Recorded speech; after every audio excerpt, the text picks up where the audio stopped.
Malawi lawmakers yesterday blocked a parliamentary debate on proposals to ease abortion restrictions.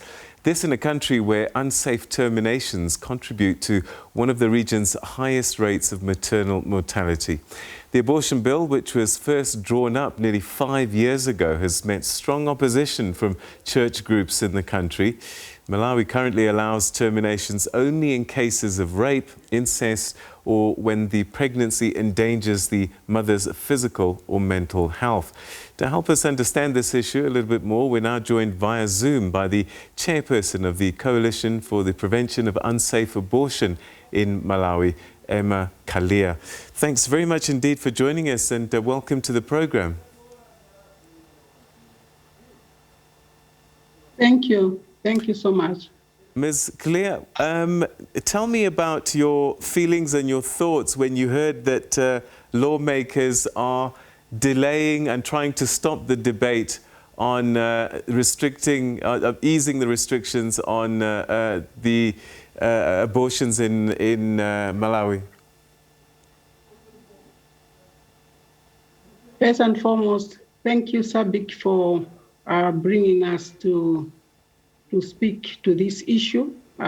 It is quite commendable because we need to make our voices heard the world over.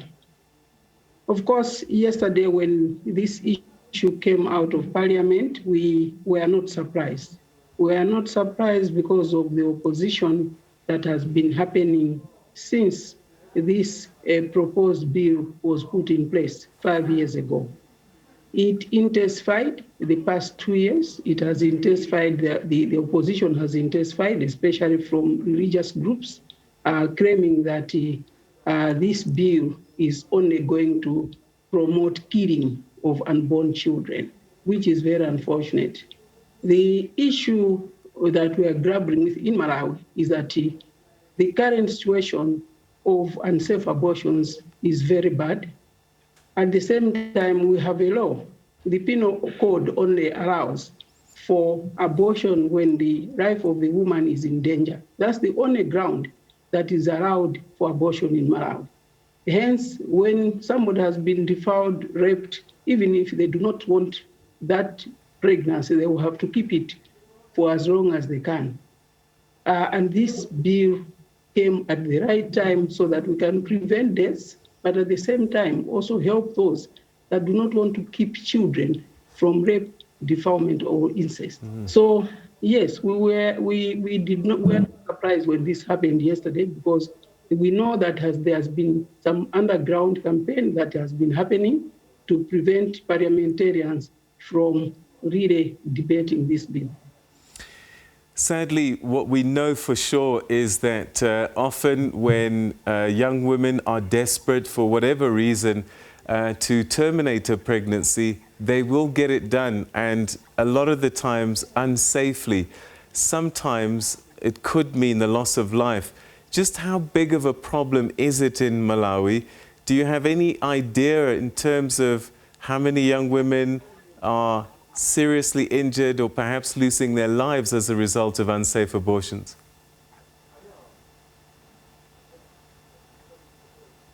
Okay. The first study that proved that there is a problem in Malawi in 2009 gave us statistics of about 71,000 abortions happening every year. Another research that was done in 2015, the number increased to 141,000. So you can already see that the problem is huge, and that the statistics is also showing that 18% of the maternal deaths in Malawi are as a result of abortion complications. So you can already see that the problem is huge, and that it is going unreported many times, especially in rural areas. We have said it as a gender activists that this is a death sentence for the poor, not for the rich, because the rich can do whatever they can. They can even fly to South Africa if they cannot access medication in Malawi. But for the poor in the villages, it has become a big problem, and it seems like not many people care about those that are dying silently in communities where those that are far from health facilities that can help, those health facilities can also at times not even afford to help post-abortal care. So you can already see that the problem is massive. Another young woman told me the other day that, don't you think the people that are dying in Malawi, the women and girls that are dying of unsafe abortion, or those that are aborting in Malawi, they can make up 3 full stadiums? And it is true, our biggest stadium can accommodate 40 to 60,000 people. It means that 141,000, 3 times the number of the stadium that we have here, are people that procure abortion in Malawi. And then how many people are dying from there? There are so many of them. So what would you like to see in terms of new legislation? When we talk about easing restrictions, what do you want to see? Do you want to see it an option for anyone to decide to terminate for whatever reason, without question?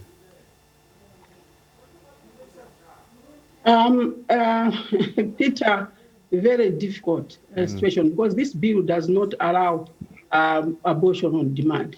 This bill only allows almost 4 grounds.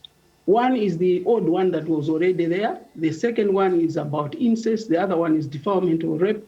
And then the other one is incest, or the other one is a fetus malformation. So you can see that it limits its services to these 4 grounds, and not extending it to abortion on demand. Meaning that, yes, we only reduce the gravity of the problem that we have. We may not completely assist, but at least we'll have a way of saying we have reduced deaths from unsafe abortion. What is the pressure caused by for a child or a woman to become so desperate that they go for these unsafe abortions? On the one hand, I'm sure religion plays a great role, because Malawi is a very religious country. But on the other, is there a stigma associated with women having children out of wedlock, that they find themselves desperate to have a termination?